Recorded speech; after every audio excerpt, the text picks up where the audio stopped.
My name is Mikael Jung Aust. I'm a senior technical leader for collision avoidance functions at the Safety Center.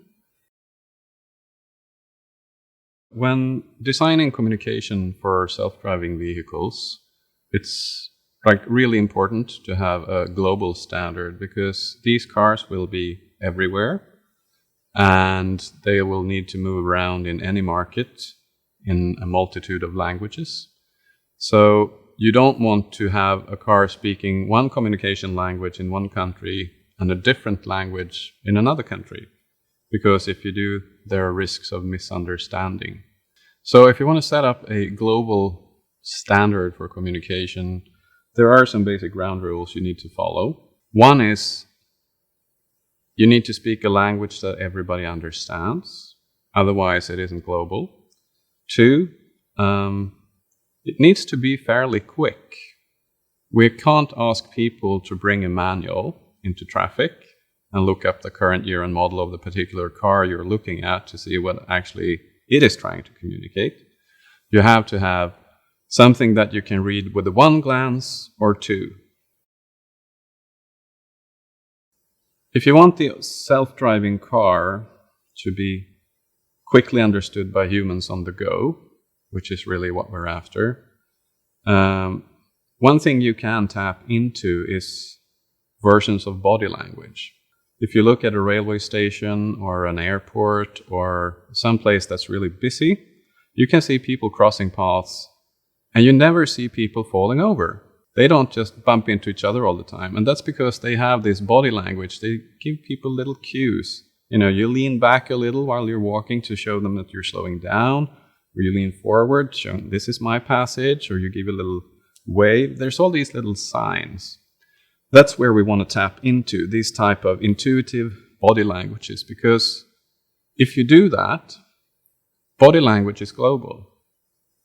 You can run across the airport in New York or in Tokyo or in Pretoria or in Gothenburg the same way.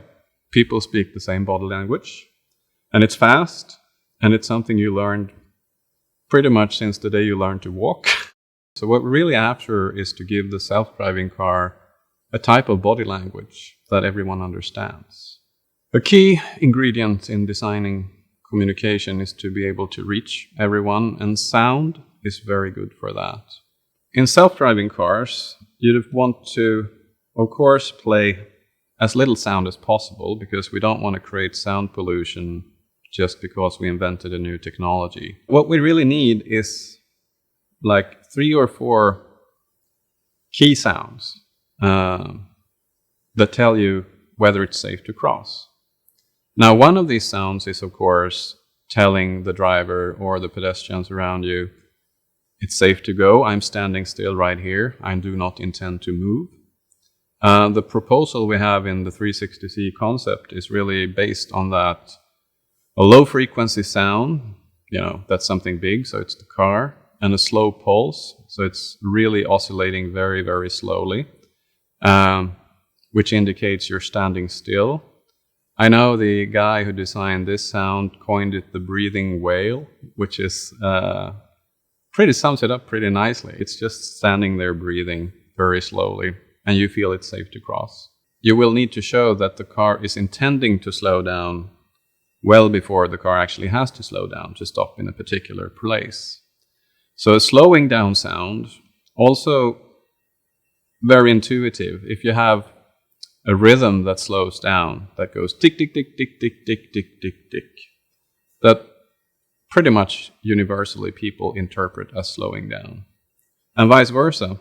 If you're accelerating, if you play that sequence backwards and you go tick, tick, tick, tick, tick, tick, tick, tick, tick, then you have acceleration.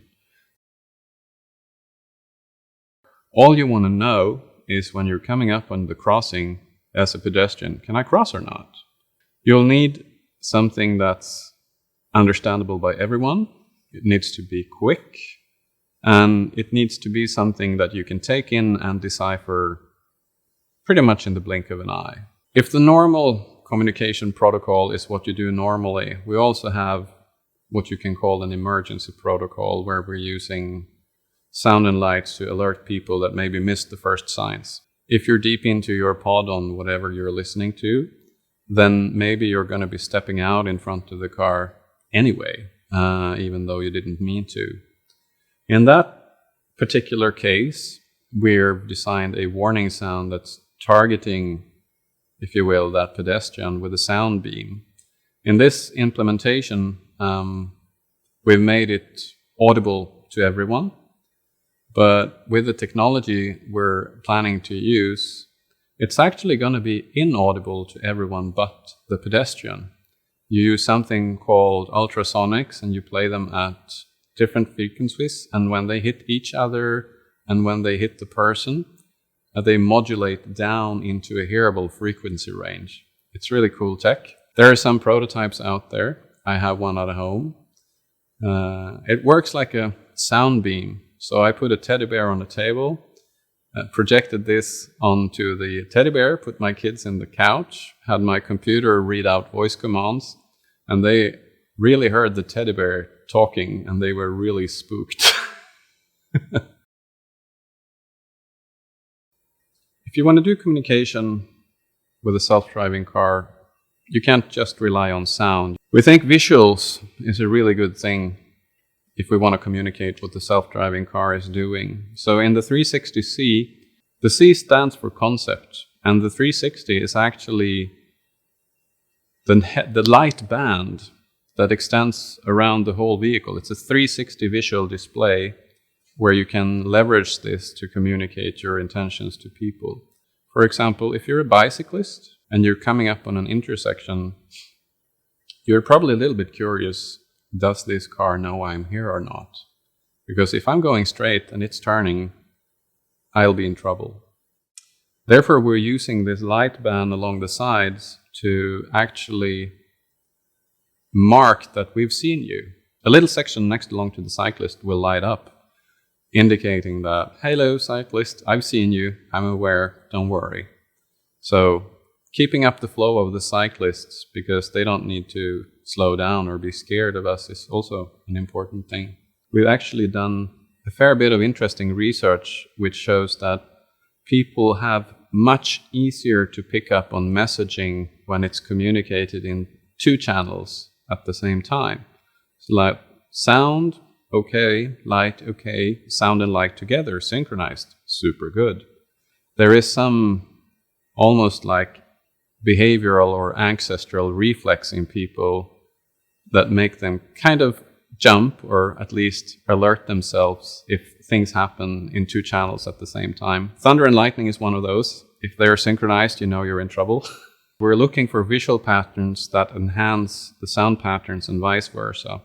So if you have an audio pattern that's like a sound that's slowing down, you want the visuals to mimic that. So they will go faster and then go slower as the sound slows down. And if you place the visuals in a good place, like on the 360C, this light band is fairly high on the vehicle. It's bright, so you can see it in daylight. Then you get a good like reinforcement of the sound signals and vice versa. The two in tandem is really the key. Deploying a self-driving car is not something a car maker can do on its own. It's something we need to collaborate with many others to do. We have those who write the laws. We have those who enforce the laws. We have those in charge of keeping stuff nice and safe in the areas where these cars are to be deployed. So typically cities in a first round. If the lawmakers are happy, but the ones running the cities are not, there's not much space left for the AD cars. And there's also an insurance industry that need to understand how to insure self-driving vehicles. And last, there's the public. If they don't think self-driving cars are great, there's no market. So developing the technology for self-driving cars, it's really hard, and it's only the first step. Obviously, the car will need to talk to the infrastructure about many things. Now, of course, that raises follow-up questions on how reliable would these infrastructure sensors be, and where are the thresholds for trusting them, and what are the procedures for maintenance, because you don't want to trust a sensor if it goes down often, because then you'll be stuck. But this is an ongoing dialogue. The share of understanding the environment that lies on the car and the share of understanding the environment that lies on the infrastructure, that's a very open negotiation currently. So we'll see where that ends up, basically.